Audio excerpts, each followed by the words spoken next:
Alrighty, friend. Well, oh my gosh, it's been a minute, right? In today's video, in today's podcast, I want to talk about how to find joy through estrangement. I know this is a trending epidemic that is happening in the family ecosystem and it is damaging the root. So I want to talk to you about how to find joy through estrangement if this is something that you're going through or maybe potentially will go through at some point in the future. Before we do that, I just want to introduce myself real quick. I'm Pamela J. I help you rebuild your life. And what I mean by that is I help you build a rock solid life business plan so that you don't end up building someone else's by default and you can stand strong through any storm. And life is going to give you storms. I don't know if you know that yet, if you've lived long enough to figure that out, but life is going to always give you a storm at some point. You're either going into one or coming out of one. That's the way I've experienced my life, and I think most of my friends as well. So yay, right? Yay for us. So how do you find joy through estrangement? Because I'll tell you, it is the most heartbreaking thing I have ever experienced is to not be able to speak to my children on a regular basis. Definitely not to be able to speak to my grandchildren, see them, hold them, play with them.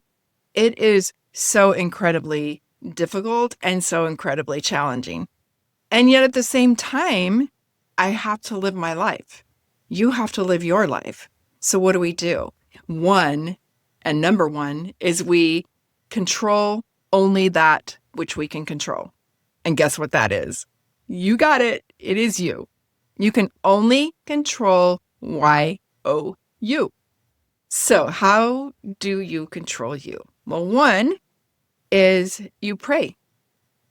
You pray, if you're the praying kind like me, you pray on a daily basis for your family to be reconciled, for things to be healed, for people to be able to have the crucial conversations, the difficult conversations, and sit through them without running, without leaving, without cutting off, to be able to recognize their own flaws, starting with yourself, your own eye plank, to be able to pull that out when needed so that you can see what's going on with someone else, as well as your own self, and to understand that this may also never get healed in your lifetime. It is God's job to convict. It is not your job to convict. It is your job to pray, to sit still, to be quiet in the process, and not to chase.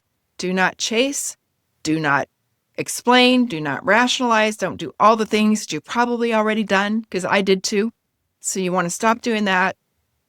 Let them see you living your life, because what happens if and when there is reconciliation and the family does come back together, you want to be able to be so strong and vibrant to be able to get down on the ground and play with those grandchildren, to hold them, to run in the park, to run through the grass, to swing, whatever it is that you want to be able to do with them, all the things that you've missed in this time that you've been apart as they're continuing to grow. I've got 6 of them that I don't see, and it just breaks my heart.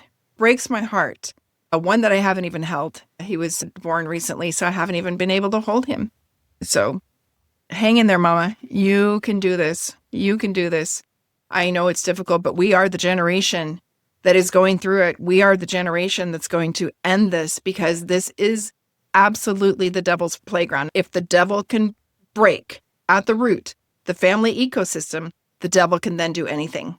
The devil can then do anything, because the family ecosystem, those roots that bind, that hold us together, is what the devil is dying to break apart. So use that prayer, that power of prayer, to build that wall up, God's wall, God's army of angels, to block the devil from doing that any further in your family and to bring it all back together. That's my number one recommendation for what you can control. Number 2 is you can create a memory box. I know, like for me, I'm like, oh my gosh, they're missing out on so much. I'm missing out on so much of the memories that we can create together. The love. I don't trust that right now, that if I send something to my grandchildren, that it's even going to get delivered to them, that it's going to get read, that if I send money, that it's going to be spent on that child. I don't have that trust right now. And so in order to circumvent that, I create memory boxes or love boxes, whatever you want to call it, that include a journal where I can write to each of the grandchildren about my life and what's going on and the special occasions and the things I think about them, where I can insert cards. I can put the prayer verse that I have for them, the memory verse, the scripture verse. Those are the things that I put in the memory box so that when the time comes, it can be delivered to them, whether that is while I'm living or after I'm no longer here. But it is a box that they will be able to receive. So I'm super excited about that. Each one of them, all 7 of them. I do get to see one of them. Yay. Lucky me, right? But I am lucky because I do get to see that one. And I know that I will get to see the other 6 at some point, and you will get to see yours as well. I know that at some point. And reconcile with your adult children. I don't want to leave them out of the picture, your adult children or daughter-in-law or son-in-law. I want to make sure that there is reconciliation there too. But in order to continue to build family trees and allow the grandchildren to feel connected, they've got to be connected to their grandparents. The grandparents are the ones who share the stories about the past, about the great-grandparents that lived, what they did when they were younger, what their parent did, mom or dad, when they were younger, what they were like. We've got the pictures, the photos of the day that they were born. We can share those stories, and those things mean a lot to kids. They mean a lot to kids. To your grandkids are going to mean a lot. And so to disrupt that and break that bond, like I said, that is the devil's playground. If he can destroy the family, the multi-generational family, the devil is going to be all about it. And I think you know what I mean. I think you know what I mean. The next thing is you need to have some fun. You need to decide what it is you're going to do for your daily activity that's going to allow you to have some fun. And one of the things I'm going to do a topic or an episode on, or a film or podcast, whatever you want to call it, is on mini misogis and how to incorporate those in your year. So for example, one of the things I'm going to be doing is going ziplining. I live in California. I can go over to Catalina Island and they have ziplining there. So that's one of my mini misogis. Another one is to learn how to paint. I really want to do acrylic painting. I know a lot of people start with watercolor, but for some reason, I just really love acrylic painting and oil painting. I don't know, maybe I'm just biting off more than I can chew, but I still want to go experience it. I have a creative slant to me. And so I do want to go and experience that as well. I want to learn how to play an instrument. And so piano is where I want to take some lessons. So I'm planning to take some piano lessons and just beginner piano, whatever, and see what happens. Go explore the things that I haven't done before. And then I'm going to rekindle my love for embroidery. I've made mountain trips the past couple of years, and I have found this really cool framed embroidery that I just absolutely love. I've taken pictures of it. I'm going to recreate that for my own home and as gifts. And I just love that all this handmade stuff is coming back. It's so exciting to me because it's a passion. I've sewn for years, sewn and embroidered and cross-stitched and created my own patterns and done my own home decor sewing. So I'm super excited about the fact that that is coming back and to just rekindle my creative spirit there and creative energy. What are some things that you can do for yourself?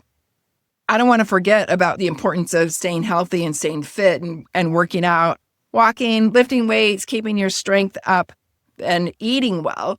Those are all things that I will continue to do so that when that glorious day comes, when I get to see my grandchildren again and hold them, we are going to have so much fun running around and playing tag and whatever it is that we're going to do. All right. So those are the ways that I think that you can find joy right now, that you can find joy in the waiting, in the pain, in the hurt, in the sorrow. I think those are ways that you can find joy. You've got to live your life. You've got to live your life. God would not want you and does not want you just standing still. He wants you to say, trust me, I've got this. I know it's wrong. I know you hurt. I know it's not something that should be happening, but I've got this. You keep praying. You keep trusting. You keep sitting still. You keep sharing the stories like this. Maybe it's something you'll do. on YouTube to help others, because talking about it really helps. Talking about how we can work through this, how we can band together and work through this estrangement culture is very, very helpful. So maybe that's something you can do.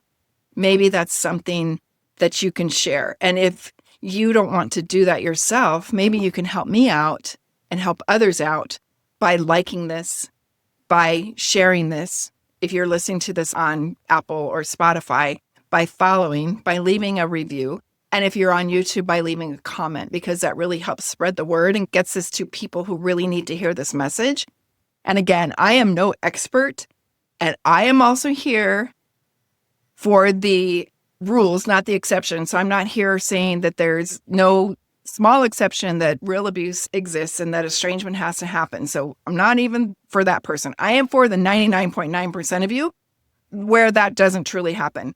We've watered down the word abuse. We've watered down the word trauma. No, we don't do that, because there are people who really do experience abuse, really do experience trauma.